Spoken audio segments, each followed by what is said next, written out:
할렐루야. 사랑하는 대강의 가족 여러분, 오늘 하루도 하나님의 말씀과 동행하는 삶이 되길 소망합니다. 오늘 함께 나눌 하나님의 말씀은 고린도전서 10장 6절에서 13절 말씀입니다. 이러한 일은 우리의 본보기가 되어 우리로 하여금 그들이 악을 즐겨한 것 같이 즐겨하는 자가 되지 않게 하려 함이니, 그들 가운데 어떤 사람들과 같이 너희는 우상 숭배하는 자가 되지 말라. 기록된 바 백성이 앉아서 먹고 마시며 일어나서 뛰논다 함과 같으니라. 그들 중에 어떤 사람들이 음행하다가 하루에 2만 3천 명이 죽었나니 우리는 그들과 같이 음행하지 말자. 그들 가운데 어떤 사람들이 주를 시험하다가 뱀에게 멸망하였나니 우리는 그들과 같이 시험하지 말자. 그들 가운데 어떤 사람들이 원망하다가 멸망시키는 자에게 멸망하였나니 너희는 그들과 같이 원망하지 말라.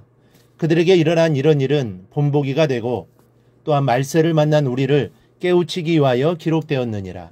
그런즉 선줄로 생각하는 자는 넘어질까 조심하라.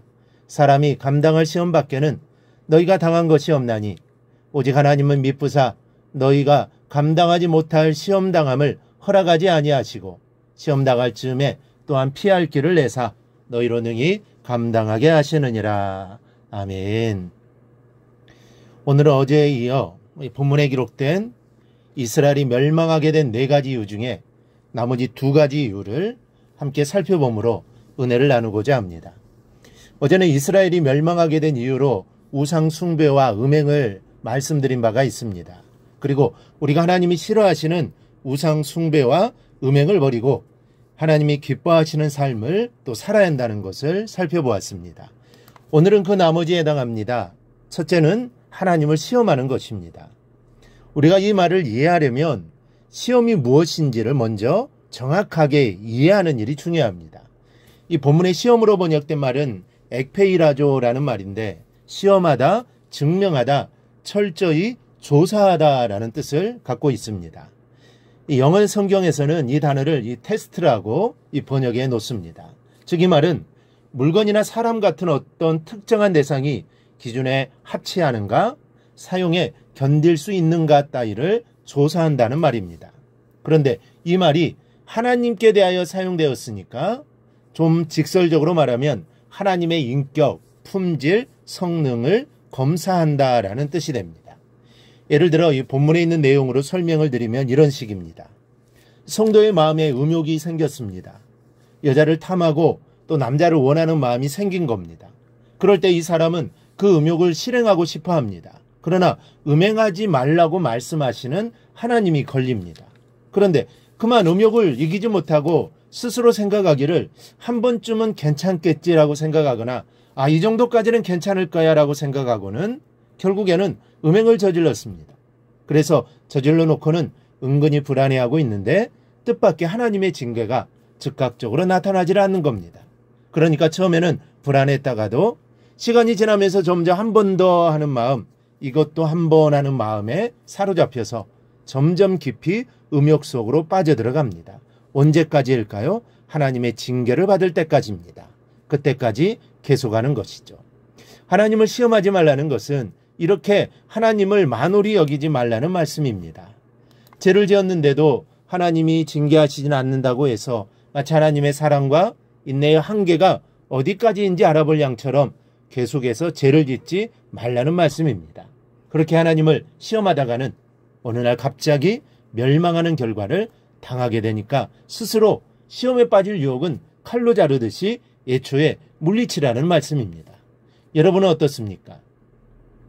여러분의 삶은 하나님의 뜻대로만 행하여 온전합니까? 하나님을 시험하는 삶이 아닙니까? 하나님은 다 아십니다. 내 죄에 대해서 하나님이 용서하실 때 은혜를 알고 감사해야지. 그런 하나님의 자비를 죄를 짓는 일에 역용하면 결국에는 망하게 된다는 사실을 기억하시기를 바랍니다. 하나님 우리를 바로 징계하지 않으시는 이유는 우리를 사랑하시기 때문입니다. 그러므로 이러한 것으로 하나님을 시험하지 말고 오직 하나님을 신뢰함으로 나아가는 삶이 되기를 축복합니다. 둘째는 원망하는 것입니다. 유대인들은 자신들은 선택받은 백성들이라고 자부합니다.